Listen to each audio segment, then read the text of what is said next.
नमस्कार, good evening. क्या हाल चाल है प्यारे बच्चों। तो हम लोग डिस्कस कर रहे थे बेसिसिटी ऑफ अमीन, और इससे पहले वाला जो वीडियो है वो बेसिसिटी ऑफ अमीन पे बेस्ड था। और आपने शायद वो वीडियो देख लिया होगा कि किस तरह से हम अलग अलग एल्काइल एराइल अमीन का बेसिसिटी ऑर्डर निकालते हैं, और कौन से ऐसे फैक्टर हैं जो बेसिसिटी ऑफ अमीन को मॉडिफाई करते हैं। ठीक है बच्चों, तो आज कुछ और केमिकल प्रॉपर्टीज हम लोग डिस्कस करेंगे। तो आज का वीडियो भी केमिकल प्रॉपर्टी पे डिस्कस होगा, लेकिन और जो दूसरी केमिकल प्रॉपर्टीज है। ठीक है, तो पहले मैं आपके सामने लिख देता हूं कौन कौन सी केमिकल प्रॉपर्टीज होती हैं, और आज के वीडियो में किस केमिकल प्रॉपर्टीज पे हम लोग डिस्कस करने वाले हैं। ठीक है बच्चों, तो सबसे पहले सब लोग हेडिंग लगाएंगे केमिकल प्रॉपर्टीज ऑफ अमाइंस। ठीक है, तो पहले लिस्ट लिख लेते हैं कौन कौन सी केमिकल प्रॉपर्टीज है। तो सबसे पहले केमिकल प्रॉपर्टी हमने पढ़ ली है बेसिक नेचर ऑफ अमीन्स, है ना। बेसिक नेचर हमने पढ़ लिया है। दूसरी chemical properties alkylation,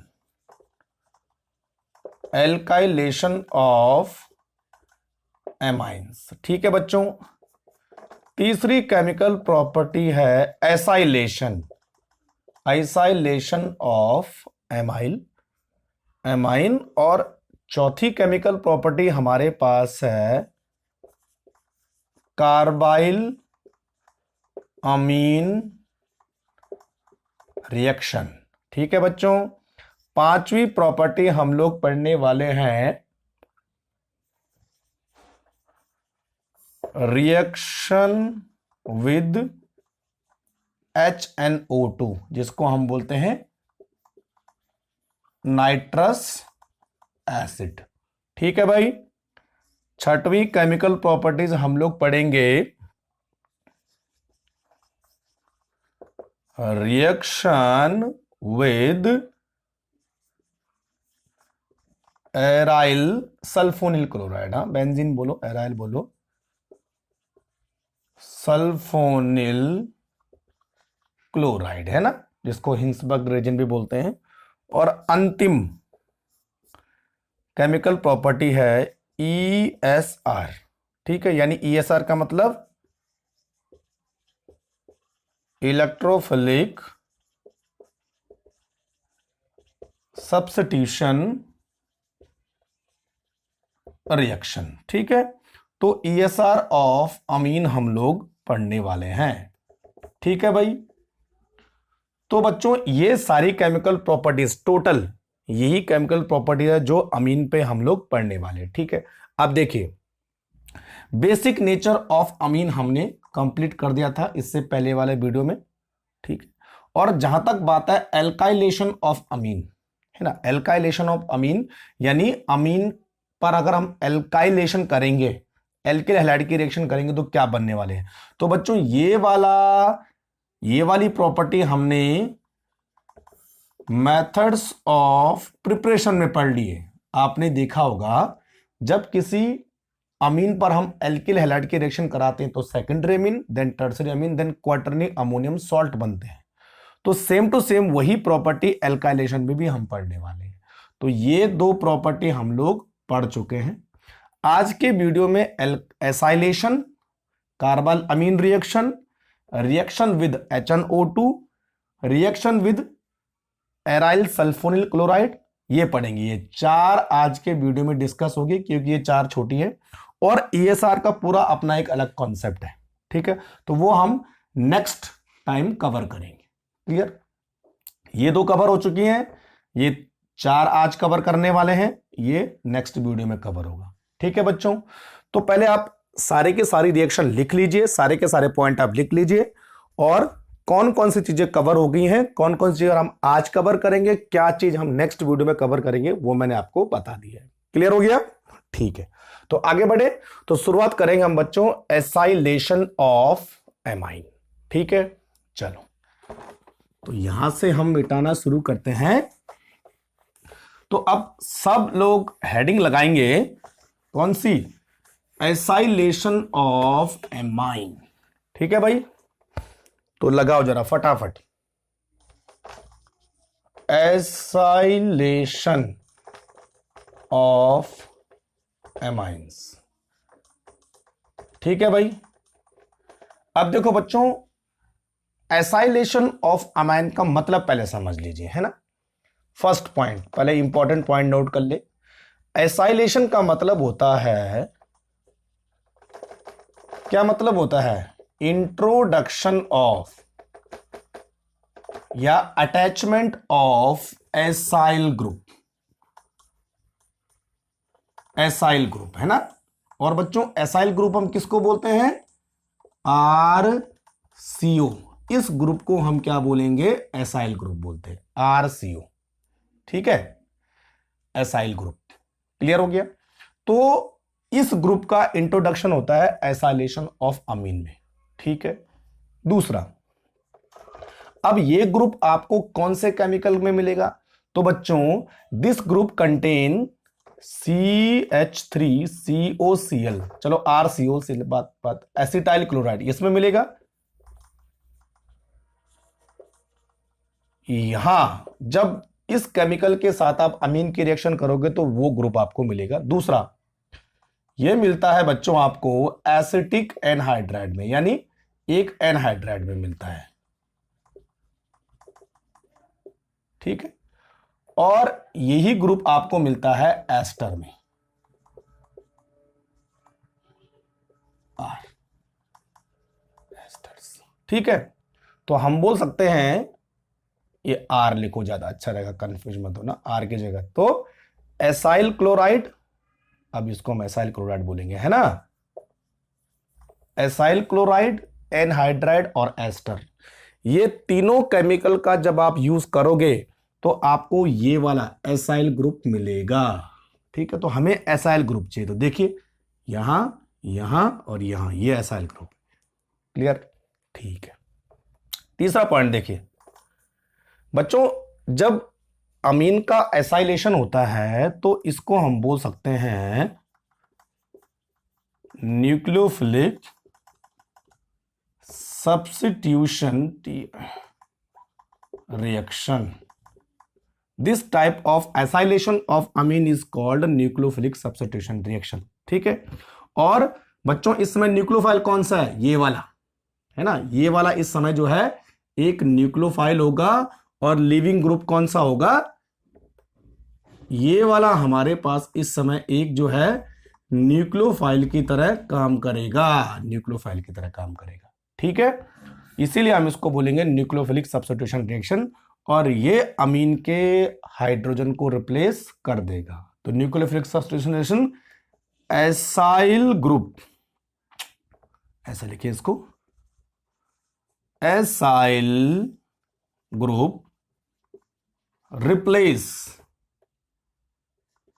hydrogen from amino group. ये तो करने वाला है, हमने इस केमिकल का यूज किया, ये ग्रुप लगेगा। क्लियर?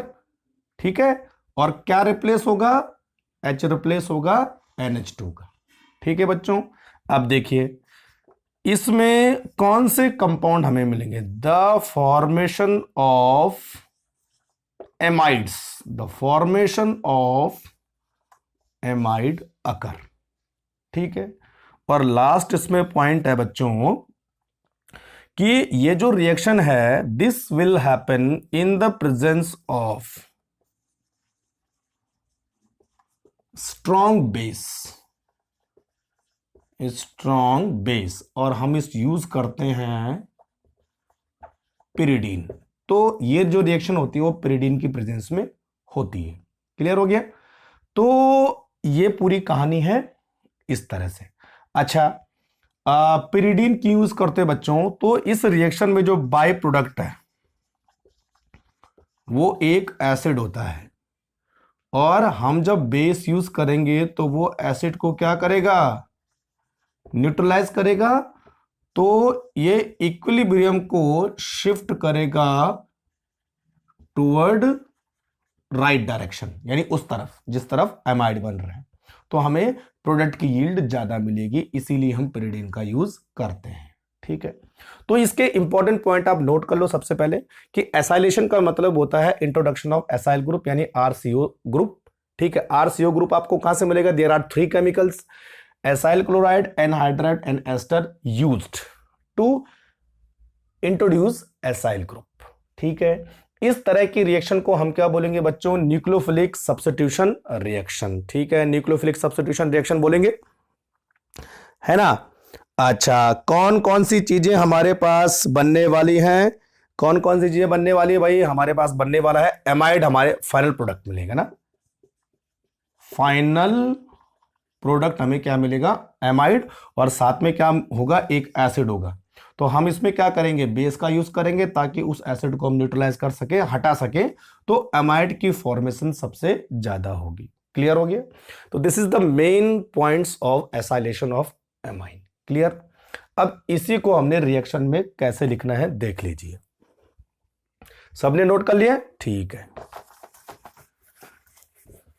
अब देखो बच्चों, ये 3 हमारे पास केमिकल है। ठीक है, तो हम एसाइल ग्रुप लगाएंगे तो देखो यहां पे लिखा मैंने, आर भी नहीं बन रहा आज तो, आर, ये हमारे पास एमाइन हो गया।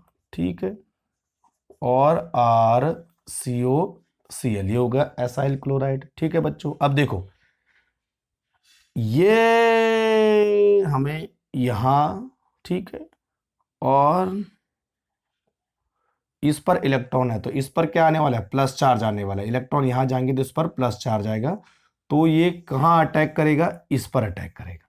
क्लियर? तो अब देखो क्या बना, साथ में हम यूज करेंगे पिरिडीन, है ना। अब देखो भाई, आर एन एच एच, इस समय मैंने दोनों एच ऊपर कर दिए, तो क्या जुड़ा इसके साथ? सी, सी जुड़ा, और सिंगल बॉन्ड ओ, तो माइनस चार्ज। ठीक है, और एन इधर से है, और इसके साथ क्या जुड़ रखा है? एक Cl जुड़ा है, और नीचे R जुड़ा है। बातें की ना, RCOCl और RNH2। क्लियर? अब बच्चों N पे 4 बॉन्ड है तो N पे आ जाएगा पॉजिटिव चार्ज। ठीक है, और O पे सिंगल बॉन्ड है तो आ जाएगा नेगेटिव चार्ज। क्लियर? ठीक है, अब ये अनस्टेबल कंपाउंड है, दिस इज अनस्टेबल कंपाउंड, क्योंकि O पे कभी भी सिंगल बॉन्ड नहीं होता है और N पे कभी भी 4 बॉन्ड नहीं होते हैं। ठीक, तो क्या होगा बच्चों? इस बॉन्डिंग के इलेक्ट्रॉन इधर जाएंगे और H निकल जाएगा, और इसके इलेक्ट्रॉन वापस इधर आएंगे और Cl वापस अपने इलेक्ट्रॉन को ले लेगा। यानी कुल मिला के यहां से H निकला और यहां से Cl निकला। तो अब ये चीज कैसे दिखी आपको? देखो, Rn, और एक ही H बचेगा ऊपर, और यहां पे सिंगल बॉन्ड, और देखो वापस इलेक्ट्रॉन आ गया, डबल बॉन्ड, नीचे R, इधर गया काम से, हाँ Cl। तो आपको क्या मिला? H प्लस और Cl माइनस, तो वो HCl की फॉर्म में एसिड बना लेगा। क्लियर? तो ये बच्चों हमारे पास क्या होगा? एक एमाइड। इसको आप कैसे लिख सकते हो? RCONHR, ये दिस इज कॉल्ड एमाइड। हो तो गया एमाइड। ठीक है, और काउंटिंग बच्चों कहां से होगी? यहां से, है ना, इस तरह से। तो this is the formation of amide. ये थोड़ा टिपिकल रिएक्शन है जिसमें कि हम इलेक्ट्रॉन को इधर उधर घुमा रहे हैं, अटैकिंग करवा रहे हैं, वगैरह वगैरह। ठीक है, तो अब आपको अगर सिंप्लीफिकेशन लिखना है तो कैसे लिखेंगे इस रिएक्शन को, है ना। इतना समझ में आ गया? ठीक है, तो देखो अटैक हो रहा है, ठीक है, पिरिडीन का यूज करेंगे ताकि इस HCl को हटा सकें। ठीक है, एमाइड का फॉर्मेशन होता है और एक एसाइल क्लोराइड हम यूज करते हैं ताकि हम किसका इंट्रोडक्शन कर सके? RCOCl का। क्लियर हो गया? ठीक है, अब इसको सिंप्लीफाई फॉर्म में कैसे लिखेंगे ना, ये तो थोड़ा टिपिकल हो गई, ये भी समझना आपको। सिंपल सी बात है, आप देखो RNHH, तो NH2 को मैंने RNH लिख दिया, और ClCOR को मैंने ऐसे लिख दिया RCOCl। तो बच्चों यहां से हटाना है H, और पिरिडीन का यूज करना है RNHCOR, बस एमाइड बन गया, बात खत्म। और क्या मिला आपको? HCl, बस यही काम करना है। ठीक, अब इस अमाइड का हम नामकरण कैसा करेंगे? नामकरण कैसा करेंगे बच्चों? जिसके साथ CO होगा वो मेन ग्रुप होगा, और जिसके साथ N होगा वो सब्स्टिट्यूशन होगा। तो देखो N के साथ एल्काइल है, तो यहां पे लिखेंगे N alkyl alkanamide, N alkyl alkanamide. Clear हो गया? बस। तो अब देखिए CH3NH2 प्लस CH3COCl, सही है। और हमने लिखा यहां पे पिरिडीन। अब करना क्या? केवल R चेंज करना है बस, बाकी सब कुछ सेम होने वाला है। तो यहां से H निकलेगा, यहां से Cl निकलेगा, है ना। तो क्या बना बच्चों? देखो CH3NHCOCH3 और प्लस HCl। ठीक है, अब इसका नाम देखो अमाइड बना, तो N मिथाइल इथेनामाइड, क्योंकि 2 कार्बन है, तो हो जाएगा N मिथाइल इथेनामाइड। आंसर हो गया। क्लियर? देखो ध्यान से देखो किस तरह बन रहा है। सिंपल, बहुत सिंपल है, बस आपको समझना है कि क्या हो रहा है। तो यहां से मैंने Cl निकाला और यहां से H निकाला, जैसे मैंने इसको लिखा था वैसे इसको भी लिख सकते हैं, H और H, है ना। यहां से H और यहां से Cl, बाकी दोनों को जोड़ दो। लेकिन ध्यान रहे बच्चों, जुड़ेगा यहीं से, है ना, जहां से निकलेगा वहीं से जुड़ेगा। देखो CO से जुड़ा, तो CO और NH आपस में जुड़ेंगे और CH3 किनारे रहेंगे। क्लियर? हाँ, चलो एक और एग्जांपल देख लेते हैं। इतना समझ में आ गया? ठीक है भाई, है ना। अब देखो सपोज मेरे पास एनिलीन है ना, NH2, ठीक है। अब मैं एसिटिक एनहाइड्राइड का यूज कर रहा हूं, तो CH3 इधर से लिखते हैं ऐसे, ना, ज्यादा अच्छा रहेगा। CH3 C double bond O, C double bond O, और ऐसे लिखते हैं एसिटिक एनहाइड्राइड को। ठीक है, यहां हमने बेस भर दिया पिरिडीन। ठीक, अब होगा क्या बच्चों? देखो H और H, तो हमें CH3CO ग्रुप चाहिए ना, ये चाहिए, तो इतना हिस्सा इसका निकाल दो, इतना हिस्सा, तो ये हिस्सा इसके साथ जुड़ गया। ठीक है, तो देखो हमें क्या प्रोडक्ट मिला?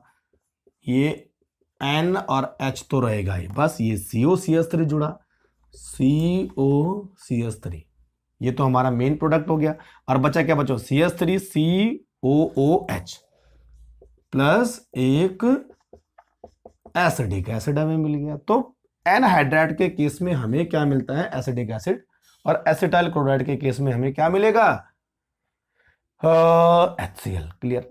ये हमारा अमाइड बन गया। अब नाम कैसे होगा बच्चों? जो N की साइड होगा वो हमेशा, जो N से जुड़ा होगा एल्काइल और एराइल, वो हमेशा हमेशा हमेशा क्या होगा? सब्स्टिट्यूशन। तो N से क्या जुड़ा है? बेंजीन, तो हो जाएगा N फिनाइल एथेनामाइड, बस बात खत्म। क्लियर? ठीक है, तो इस तरह बहुत सारे एसाइलेशन आप कर सकते हैं, इजीली कर सकते हैं। ठीक है, एस्टर के साथ भी ऐसा होगा, बस इसकी जगह में आप क्या लगा लोगे? अल्कोहल बना लोगे। ठीक है, अब एक और एग्जांपल मैं आपको सेकेंडरी अमीन के साथ बता देता हूं, है ना। चलो देखिए, सेकेंडरी अमीन के साथ भी ऐसे होगा, टर्सरी अमीन के साथ भी ऐसे होगा, है ना। तो चलो मान लिया जाए हमने ले लिया N और ये CH3 और H।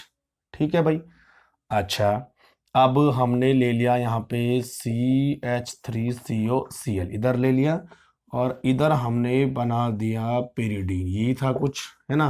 तो यहाँ से Cl निकलेगा, यहाँ से H निकलेगा, तो H और Cl गैप, और ये पूरा इधर जुड़ जाएगा। तो देखो पहले बनाओ बेंजीन, फिर बनाओ H, और ऊपर बनाओ CH3। जुड़ेगा कहाँ से? COCH3 से एग्जैक्टली, प्लस हमें क्या मिल गया? HCl as a by product मिल गया। ठीक है, अब देखो नाम क्या होगा? नाम इस समय 2 सब्स्टिट्यूशन है, तो N से 2 सब्स्टिट्यूशन है, तो क्या लिखोगे बच्चों? N मिथाइल पहले लिखेंगे ना, M आ रहा है, N methyl, N phenyl, N methyl, N phenyl ethanamide, बस बात खत्म। क्लियर? तो इस तरह से हम एसाइलेशन करेंगे। समझ में बात आ गई? ठीक है, चलो। तो एसाइलेशन ज्यादा कुछ टफ नहीं होना चाहिए आपके साथ, तो एसाइलेशन ठीक है बच्चों। चलो अब एक और इसमें आता है कि अगर हम एसिटाइल क्लोराइड की जगह बेंजोइल क्लोराइड ले, देखो है ना, RnH2 plus ClCO C6H5, this is called benzoyl chloride, है ना। तो यहां से H और यहां से Cl निकल जाएगा, यहां हमने ऊपर लिखना है बेस, तो हो जाएगा बच्चों RnHCOC6H5। तो अब इसका नाम हो जाएगा एन एल्काइल बेंजामाइड, ये तो है ना, बेंजामाइड। तो बच्चों इस रिएक्शन को हम बोलते हैं बेंजोइलेशन। अरे क्या हो रहा है, क्या बोलेंगे? BENZO, benzoylation. मतलब एसिटाइल क्लोराइड का होता है एसिटाइलेशन, तो सब क्या है एसाइलेशन, लेकिन एसाइलेशन अलग अलग टाइप की है। तो अगर बेंजोइल क्लोराइड के साथ एसाइलेशन हो रहा है तो reaction is called benzoylation. Clear? ठीक है, समझ में बात आ गई? बढ़िया बढ़िया बढ़िया बढ़िया। अब देखो कई बार बच्चे बोलते हैं कि साहब जी एसिड के पास भी एसाइल ग्रुप है, तो एसिड के साथ जो है रिएक्शन क्यों नहीं होती है? अब देखिए बच्चों, ये एसिड है और ये बेस है, तो क्या बनेगा? सॉल्ट बनेगा, सीधी सी बात है। तो इसीलिए इसके साथ रिएक्शन नहीं होती है। तो RnH3 प्लस ये सॉल्ट बन गया, और यानी प्रोडक्ट बनने के बजाय RnH3 इसने S दिया और प्लस RCOO माइनस, ये कहानी हो जाती है। तो अमाइड नहीं बनेगा, क्या बनेगा? सॉल्ट बनेगा। इसीलिए एसिड के एसाइल के साथ कभी भी रिएक्शन नहीं होती है। क्लियर? ठीक है, चलो आगे बढ़े। तो ये कहानी थी एसाइलेशन की, तो एसाइलेशन हो गया फिनिश। अब दूसरा बच्चों हमारे पास था कार्बाइल अमीन रिएक्शन, ये काफी इंपॉर्टेंट है, इसको ध्यान रखना। कार्बाइल अमीन रिएक्शन में ना, carbylamine reaction, it is very very very important reaction, कई बार पूछा भी जाता है। ठीक है, अच्छा सबसे पहले बात करते हैं व्हाट इज कार्बाइल अमीन। कौन सा ग्रुप, किस ग्रुप को हम कार्बाइल अमीन बोलेंगे? तो बच्चों कार्बाइल अमीन जो ग्रुप होता है ना, वो कौन सा ग्रुप होता है? उसको हम बोलते हैं isocyanide. Isocyanide group is called carbylamine group. और आइसोसाइनाइड ग्रुप का फॉर्मूला क्या होता है? N और C, इस तरह से N ट्रिपल बॉन्ड C, ये आइसोसाइनाइड। तो आइसोसाइनाइड ही कार्बाइल अमीन है, चाहे आइसोसाइनाइड बोल लो, चाहे कार्बाइल अमीन बोल लो, चाहे आइसोनाइट्राइल बोल लो, बात एक ही है। तो तीनों नाम एक जैसे हैं, केवल फर्क फर्क अलग चीज है। ठीक है, तो carbylamine is isocyanide group. ठीक है, तो बच्चों ये जो रिएक्शन है इसमें हमें एक ऐसा कंपाउंड मिलेगा, the compound is formed having isocyanide group. Isocyanide group जिसमें होगा, तो हमें एक आइसोसाइनाइड कंटेनिंग कंपाउंड हमें यहां पे मिलता है, इसीलिए इस रिएक्शन का नाम हुआ isocyanide group, sorry isocyanide reaction या कार्बाइल अमीन रिएक्शन। क्लियर हो गया? अच्छा बच्चों, इसकी जो स्मेल होती है ना, वो एकदम फाउल स्मेल होती है, यानी एकदम दुर्गंध वाली, बिल्कुल असहनीय। ठीक है, तो कई बार पूछा जाता है कि एक फाउल स्मेलिंग कंपाउंड बनता है, उसका नाम क्या? तो उस फाउल स्मेलिंग कंपाउंड को हम कार्बाइल अमीन ही बोलते हैं। क्लियर हो गया? ठीक है, अच्छा इसमें हम कौन कौन से रिएजेंट को यूज करेंगे? इसमें बच्चों हम यूज करते हैं क्लोरोफॉर्म प्लस एक एल्कली, ध्यान रखना क्लोरोफॉर्म प्लस एल्कली, इसके साथ हमेशा रिएक्शन होती है और फाउल स्मेलिंग कंपाउंड बनता है। चौथा सबसे इंपॉर्टेंट पॉइंट होता है ओनली, ये ध्यान रखना है भाई, ओनली प्राइमरी अमीन, दोनों एलिफैटिक और एरोमेटिक दोनों देते हैं ना, एलिफैटिक एंड एरोमेटिक, ध्यान रखना भाई। Only primary amine gives this reaction. ये कई बार पूछा भी जाता है कि सेकेंडरी और टर्सरी देंगे कि नहीं देंगे, तो नॉट, ठीक है, ध्यान रखना। केवल और केवल प्राइमरी अमीन ही कार्बाइल अमीन रिएक्शन देते हैं, चाहे वो एलिफैटिक हो चाहे वो एरोमेटिक हो। समझे बात मेरी, ठीक है। तो ये सबसे इंपॉर्टेंट पॉइंट होता है, और कई बार थोड़ा सा एनसीईआरटी से बाहर भी जाते हैं, तो इसमें जो इलेक्ट्रोफाइल होता है बच्चों, इलेक्ट्रोफाइल होता है, उसका नाम है ये वाला, इसको हम बोलते हैं dichlorocarbene. Dichlorocarbene is called electrophile. ये अटैक करेगा किस पे? कार्बाइल अमीन, ठीक है। तो इस तरह से हमारे पास ये कंसेप्ट आता है, ठीक है। चलो, समझ में बात आ गई, ठीक है। अच्छा जी, तो ये हमारे पास कार्बाइल अमीन के मोस्ट इंपॉर्टेंट पॉइंट हो गए, इसको आप नोट कीजिए पॉज करके, ठीक है। अब रिएक्शन कैसे करेंगे देखो। तो हमने क्या लेना है बच्चों, एक primary amine RNH2 plus chloroform, ध्यान रखना है ना, क्लोरोफॉर्म, क्लोरोफॉर्म CHCl3 प्लस एक एल्कली, तो इसके हम यूज करेंगे 3, जितने ये हैं उतने ये रहेंगे, ठीक है। अब क्या हुआ देखो, पहले तो बना दो isocyanide RNC, this is isocyanide या कार्बाइल अमीन। तो बच्चों इसका नाम होगा एल्काइल आइसोसाइनाइड या एल्काइल कार्बाइल अमीन, बात एक ही है, ठीक है। इसको हम कार्बाइल अमीन भी बोल सकते हैं। तो ये इधर और इधर इतना जुड़गा। अब क्या बचा हमारे पास, 3KCl, 3KCl, और प्लस बचता है बच्चों 3H2O, 3 नहीं 3 और 2 5 और 1 6, 3H2O, करेक्ट, बस ये कहानी है। When in primary amine react with the chloroform and KOH, it gives a alkyl isocyanide या carbylamine and rest of KCl and 3H2O। Clear हो गया। तो ये कार्बाइल अमीन रिएक्शन होती है, इसमें आपको ये ध्यान रखना है, ठीक। अब सिंपल सी बात है, आप क्या करो, यहां पर एक एरोमेटिक अमीन लो, और यहां पर एक क्लोरोफॉर्म लो, और यहां पर एक एल्कोहलिक KOH आप लो, तो कहानी वही हो जाएगी। R तो वही रहेगा, बस R के ऊपर आपको क्या लगाना है, NC लगाना है, plus 3KCl plus 3H2O permanent रहने वाले हैं, ठीक है। तो इसका नाम हो जाए बच्चों phenyl isocyanide, phenyl isocyanide, clear, समझे बात मेरी, ठीक।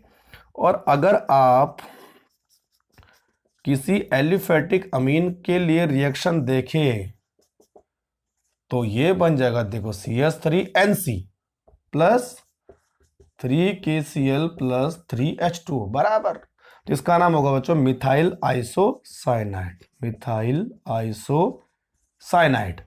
या इसको देखो, इसको मिथाइल आइसोसाइनाइड या मिथाइल कार्बाइल अमीन, इसको कार्बाइल अमीन बोलते हैं ना, तो मिथाइल कार्बाइल अमीन, और इसको हम बोलेंगे फिनाइल कार्बाइल अमीन, बात एक ही है, ठीक है। तो इस तरह से कार्बाइल अमीन रिएक्शन होते हैं, काफी इंपॉर्टेंट है, पूछा भी जाता है, बहुत बार पूछा जाता है कार्बाइल अमीन रिएक्शन क्या होते हैं, ठीक है भाई। तो नोट करो फटाफट। अच्छा जी, है ना, इतना हो गया, नोट कर रहे हो, इसको ध्यान में रखना कैसे कैसे बनेगी। कार्बाइल अमीन के बाद हम बात करते हैं बच्चों रिएक्शन विद HNO2, मिटा दो इसे।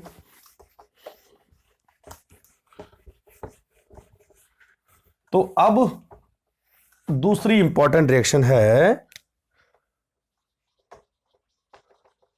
रिएक्शन विद HNO2 यानी नाइट्रस एसिड, है ना, नाइट्रस एसिड, क्लियर। अच्छा, कई बार बोल सकते हैं कि बच्चों रिएक्शन विद नाइट्रस एसिड, तो ये नाइट्रस एसिड कहां से आता है? एक्चुअल में जो नाइट्रस एसिड होता है बच्चों, ये NaNO2 और HCl के रिएक्शन से हमें मिलता है। तो NaNO2 और रिएक्शन करेंगे तो HNO2 plus HNO2 plus NaCl, ये देखो नाइट्रस एसिड बन गया HNO2। तो कई बार HNO2 ना दे के NaNO2 और HCl दे सकते हैं, तो बात एक ही है, चाहे HNO2 दो चाहे NaNO2 प्लस HCl दे दो। क्लियर हो गया? तो दोनों में से कोई एक दिया होगा तो रिएक्शन इस तरह से होने वाली है। क्लियर हो गया बच्चों? अब देखो क्या बनेगा। तो बच्चों इसमें सबसे इंपॉर्टेंट आपको ध्यान में रखना है कि primary, secondary and tertiary amines react with HNO2 to give different product, यानी अलग अलग तरीके से प्राइमरी, सेकेंडरी और टर्सरी अमीन रिएक्शन करेंगे और इवन एलिफेटिक एंड एरोमेटिक अमीन भी जो है अलग अलग तरीके से रिएक्शन करेंगे, फॉर्म डिफरेंट प्रोडक्ट। बस इतना ध्यान रखना है, ठीक है? तो प्राइमरी, सेकेंडरी, टर्सरी अलग अलग प्रोडक्ट बनाएंगे, अलग अलग तरीके से रिएक्शन करेंगे, इवन एलिफेटिक और एरोमेटिक भी अलग अलग तरीके से रिएक्शन करेंगे। तो समझ में आ गई बात? ठीक है, अब देखो क्या होने वाला है ना? तो अगर मैं केवल पहले, हाँ मैं दोनों को एक साथ चलाता हूं ना, ज्यादा अच्छा रहेगा। ये नोट करो, है ना? हो गया, नोट हो गया। चलो आगे बढ़ते हैं। तो हम यूज करने वाले हैं HNO2 और NaNO2 HCl, है ना? सीधी सी बात है, बात एक ही। तो मैं दो पार्ट में डिवाइड कर देता हूं बोर्ड को। यहां पे लिखते हैं प्राइमरी एलिफेटिक अमीन्स, है ना बच्चों? और इधर लिखेंगे प्राइमरी एरोमेटिक अमीन्स, ठीक है? तो यानी एलिफेटिक और एरोमेटिक अमीन कैसे डिफरेंट प्रोडक्ट बनाते हैं वो मैं आपको बताने वाला हूं। कई बार पूछा भी जाता है। तो यहां पर हम करेंगे RNH2, ठीक है? और यहां पर हम लिखेंगे बच्चों HNO2। और एक चीज हमेशा ध्यान रखना, temperature is very important factor. तो टेम्परेचर होता है 0 से 5 डिग्री सेंटीग्रेड या 273 टू 278 केल्विन। बात एक ही है, केल्विन में लिख लो चाहे सेंटीग्रेड में लिख लो। तो इतना लिखा आपने। अब एलिफेटिक की अगर हम बात कर रहे हैं तो एलिफेटिक इस तरह का एक कंपाउंड बनाता है, इस तरह का। इसको बोलते हैं हम बच्चों एल्काइल डाइएजोनियम क्लोराइड। एक तरह का डाइजोनियम सॉल्ट है, लेकिन किस तरह का? एलिफेटिक डाइजोनियम सॉल्ट है। It is highly unstable, it is highly unstable below this temperature, या इस टेम्परेचर में भी ये हाईली अनस्टेबल होता है। तो जब ये हाईली अनस्टेबल होता है बच्चों, तो ये वाटर के साथ रिएक्शन करके क्या बनाता है? एल्कोहल बनाता है और साथ में N2 और HCl निकाल देता है। क्लियर? तो alcohol will be the final product. ध्यान रखना भाई, मेन एंड फाइनल प्रोडक्ट क्या होगा एलिफेटिक अमीन का? जब वो HNO2 या NaNO2 से रिएक्शन करेंगे, क्या होगा? एल्कोहल होगा। ध्यान रखना, लेकिन वहां पर अब चेंज होता है। ध्यान रखे, देखो अगेन एरोमेटिक अमीन NH2 और इधर हम लिखेंगे HNO2 0 से 5 डिग्री सेंटीग्रेड, ठीक है बच्चों? तो यहां पर हमें मिलेगा, देखिए यहां पर हमें मिलेगा same N2Cl minus N plus, ठीक है? इसका नाम है benzene diazonium chloride, benzene diazonium chloride. Clear? इसको हम बोलते हैं BDC, ठीक है? अब बच्चों ये जो बेंजीन डाइएजोनियम क्लोराइड है, it is quite stable at this temperature. तो अब ये जो है डिग्रेड नहीं होगा और इस तरह का कोई कंपाउंड नहीं बनेगा। तो this is main and final product. Clear हो गया? तो बस ये डिफरेंस है, ध्यान रखिए। अच्छा एक चीज और, इसकी एक मैकेनिज्म है और इसके बारे में और कुछ है, तो वो सेपरेट मैं डाइजोनियम सॉल्ट जब पढ़ाऊंगा तो उसमें आपको मैं बहुत सारी चीजें क्लियर करूंगा, ठीक है। अभी केवल इतना समझना आपको कि अगर प्राइमरी एलिफेटिक अमीन होते हैं तो फाइनल प्रोडक्ट अल्कोहल होता है, और अगर प्राइमरी एरोमेटिक अमीन होते तो बच्चों फाइनल प्रोडक्ट होता है बेंजीन डाइजोनियम क्लोराइड। क्लियर, ये इंपॉर्टेंट फैक्टर है। समझ गए बात मेरी? चलो आगे बढ़ो। क्लियर हो गया? तो देखो ध्यान से देखो किस तरह हो रहा है। अच्छा देखो बच्चों, अगर हम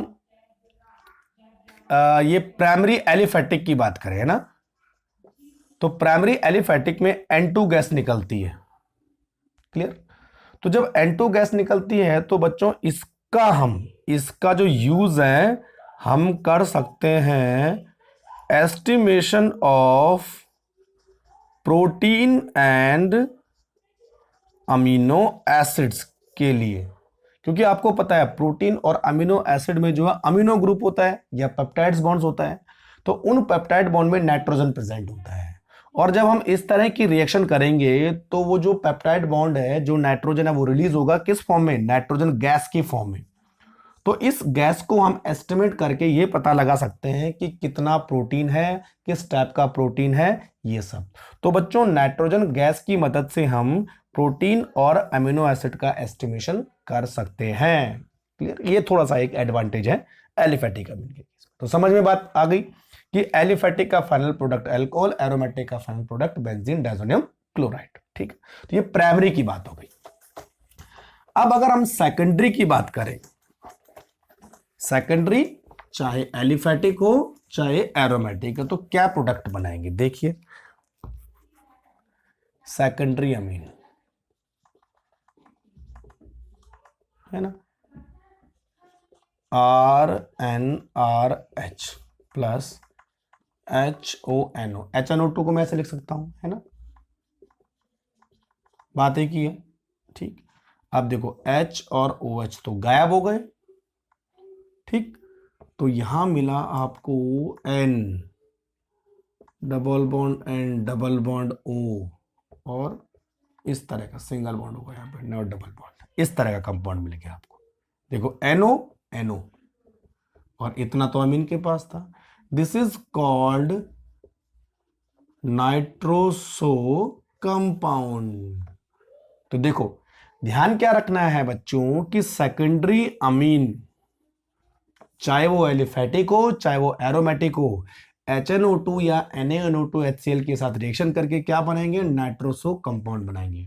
और बच्चों नाइट्रोसो कंपाउंड क्या होते हैं? एक तरह की कलर रिएक्शन देते हैं, और उस कलर रिएक्शन को हम बोलते हैं लिबरमैन नाइट्रोसो टेस्ट। तो कई बार पूछा भी जाता है कि कौन से अमीन लिबरमैन नाइट्रोसो टेस्ट देंगे, तो बच्चों केवल और केवल secondary amine Liebermann nitroso test देते हैं। क्लियर हो गया? तो ये ध्यान में रखना आपको, ये आपको केमिकल टेस्ट जब डिस्टिंग्विश करने होते हैं अमीन को, उसमें काम आएगा। तो केवल सेकेंडरी कंपाउंड ही लिबरमैन नाइट्रोसो रिएक्शन देते हैं, इसलिए हम इनको डिस्टिंग्विश कर सकते हैं प्राइमरी अमीन से। क्लियर हो गया? ठीक है, मिटा दूं? चलो बहुत अच्छी बात है। अब हमारे पास है 4 रिएक्शन हो गई, एसाइलेशन और कार्बोलामिन रिएक्शन, और कौन सी रिएक्शन विद नाइट्रस एसिड। अब एक और बची है जिसका नाम है reaction with, reaction with aryl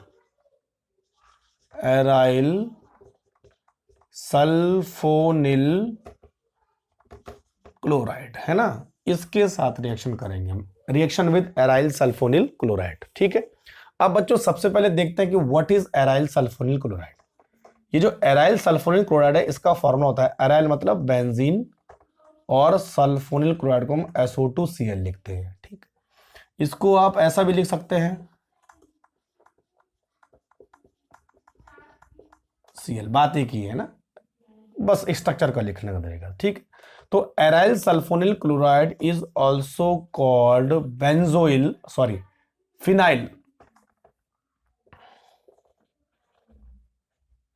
phenyl sulphonyl chloride, या कई बार बेंजीन सल्फोनिल क्लोराइड, बात एक ही है ना, बेंजीन सल्फोनिल क्लोराइड, ठीक है, इसका नाम है बेंजीन सल्फोनिल क्लोराइड। अच्छा बच्चों, इसके लिए एक स्पेशल नाम भी रखा गया है, वो कई बार पूछा भी जाता है। This product is called Hinsberg reagent, बस ये ध्यान रखना आपको। तो कई बार पूछा जाता है व्हाट इज हिंसबर्ग रिएजेंट, तो Hinsberg reagent is benzene sulphonyl chloride, इसको हम क्या बोलते हैं, हिंसबर्ग रिएजेंट बोलते हैं। और बच्चों हिंसबर्ग रिएजेंट का सबसे बड़ा यूज क्या है, देखिए सबसे बड़ा यूज क्या है, it is use to separate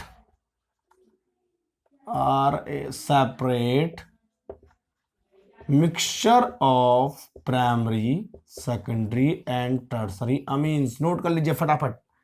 तो what is the use of Hinsberg reagent, it is use to separate मतलब अलग अलग कर देता है primary secondary and tertiary amine को, अगर तीनों के साथ मिक्स हो, तीनों एक साथ मिक्स होते हैं, ठीक है। तो कई बार पूछा जाता है कि प्राइमरी सेकेंडरी टर्सरी अमीन को हम किस रिएजेंट से अलग अलग करेंगे, तो बच्चों उसका नाम है हिंसबर्ग रिएजेंट, और हिंसबर्ग रिएजेंट होता है बेंजीन सल्फोनिल क्लोराइड, C6H5SO2Cl, कई बार ऐसा भी दे देते हैं C6H5SO2Cl, this is called Hinsberg reagent, ठीक है। अच्छा, एक नया हिंसबर्ग रिएजेंट भी आया है, बस उन्होंने क्या किया, स्ट्रक्चर में चेंज कर दिया, इधर लगा दिया उन्होंने CS3 और SO2Cl, this is new Hinsberg reagent, new Hinsberg reagent, और इसका नाम है क्या, देखो पैरा पोजीशन पे CS3 लगा है, तो इसका नाम होता है पैराटोल्विन सल्फोनिल क्लोराइड, बस para toluene sulphonyl chloride is also called Hinsberg reagent, but it is new Hinsberg reagent replaced older one benzene sulphonyl chloride. दोनों एक ही चीज है और दोनों एक ही काम करते हैं, दोनों का काम क्या होता है, to separate mixture of primary secondary and tertiary amine. तो ध्यान रखिए, there are two Hinsberg reagent, one of is old, another is new, new ये वाला, ओल्ड वो वाला, क्लियर हो गया। चलो अब किस तरह से ये काम करेंगे, रिएक्शन करके देखते हैं ना, मिटा दो भाई इसे आप। चलो तो ये बच्चों हिंसबर्ग रिएजेंट है, तो हम लोग लेने वाले हैं हिंसबर्ग रिएजेंट को, है ना। तो देखो अब हमारे पास है यहां पर एक प्राइमरी अमीन RNH2, यहां पर है एक सेकेंडरी अमीन RNHR, और यहां पर है एक टर्सरी अमीन, है ना, 3 अमीन है, और तीनों अमीन की हम रिएक्शन करेंगे हिंसबर्ग रिएजेंट से। तो हमने यहां मिला दिया बेंजीन सल्फोनिल क्लोराइड, एक ही लिखता हूं मैं, यहां भी हमने मिला दिया बेंजीन सल्फोनिल क्लोराइड, और इसके साथ भी हम ऐड करेंगे बेंजीन सल्फोनिल क्लोराइड, है ना, प्लस में, ध्यान रखना, ठीक है। चलो ठीक, अब बच्चों देखो इसके पास H और इसके पास Cl, तो दोनों निकल जाते हैं, सिंपल सी बात है। तो देखो RNH, ठीक है, जुड़ेगा कहां से, SO2 से, SO2 और बेंजीन, चलो इसको मैं सही से लिखता हूं ज्यादा अच्छे, ऐसा भी लिख सकते हैं और ऐसा भी, देखो पहले बेंजीन लिखो, बेंजीन में SO2 लिखो, HCl निकल गया, और क्या जुड़ गया, NH on R, इसके साथ भी ऐसा H और Cl, तो पहले बेंजीन बनाओ, फिर SO2 लिखो, फिर N, फिर R और इधर R, ठीक है। अब बच्चों टर्सरी अमीन के साथ ये कोई भी रिएक्शन नहीं देता है, नो रिएक्शन, बस इस चीज का ध्यान रखना, यानी primary and secondary amine react with the Hinsberg reagent to give their respective product, but tertiary amine does not react with Hinsberg reagent, ध्यान रखिए। अब इसका नाम क्या हो बच्चों, ये बन गया बच्चों सल्फोनामाइड, सल्फोनामाइड, और दिस इज सल्फोनामाइड, तो इसका नाम होगा secondary sulphonamide, this is secondary sulphonamide, क्योंकि N के पास एक ही H है और N के पास कोई भी H नहीं है तो इसका नाम होगा बच्चों टर्सरी सल्फोनामाइड। इतना ध्यान रखना है। तो प्राइमरी अमीन सेकेंडरी सल्फोनामाइड बनाता है, सेकेंडरी अमीन टर्सरी सल्फोनामाइड बनाता है। किसके साथ रिएक्शन करके? हिंसबर्ग रिएजेंट के साथ रिएक्शन करके। अब क्या होगा देखो, अगर बच्चों अगर हमने इसमें KOH डाला, क्या डाला? एक एल्कली KOH, तो इसके पास अभी भी एक हाइड्रोजन है, तो ये KOH में सॉल्युबल हो जाएगा। लेकिन अगर हम इसमें KOH डालेंगे तो इसमें हाइड्रोजन तो है ही नहीं, तो ये इनसॉल्युबल रहेगा। अब जब सॉल्युबिलिटी में डिफरेंस आ गया तो भाई छन्नी लो और नीचे सॉल्यूशन में ये निकल जाएगा और ऊपर ये रह जाएगा, दोनों सेपरेट हो गए। और सबसे पहले ये सेपरेट हो गया था क्योंकि इसने कोई रिएक्शन ही नहीं की। तो इस तरह अगर आपके पास तीनों एक साथ मिक्स हो तो हिंसबर्ग रिएजेंट के डालने से तीनों को हम उनकी सॉल्युबिलिटी के आधार पर अलग अलग कर सकते हैं। इसीलिए हिंसबर्ग रिएजेंट का काम होता है प्राइमरी, सेकेंडरी और टर्सरी अमीन के मिक्सचर को अलग अलग करना। क्लियर हो गया? ठीक है, तो नोट करो जरा फटाफट कि KOH डालने पर ही जो है इनकी सॉल्युबिलिटी में डिफरेंस आता है और इसीलिए हम इनको अलग अलग कर सकते हैं। ठीक है भाई, चलो तो आज हमारे पास 4 रिएक्शन हो गई। सल्फोनामाइड हिंसबर्ग रिएजेंट के साथ रिएक्शन, कार्बाइलअमीन रिएक्शन, एसाइलेशन और तीसरा क्या था? HNO2 के साथ रिएक्शन। ठीक है, तो ये चारों रिएक्शन काफी इंपॉर्टेंट है, इनको आप ढंग से पढ़ लेना। कोई चीज समझ में नहीं आती तो आप मुझे कमेंट बॉक्स में लिख सकते हैं। बहुत जल्दी मैं इस चैप्टर को खत्म कर दूंगा, उसके बाद कुछ नया सरप्राइज आप लोगों के लिए। ठीक है, चलो तब तक ले टाटा बाय बाय, नमस्ते।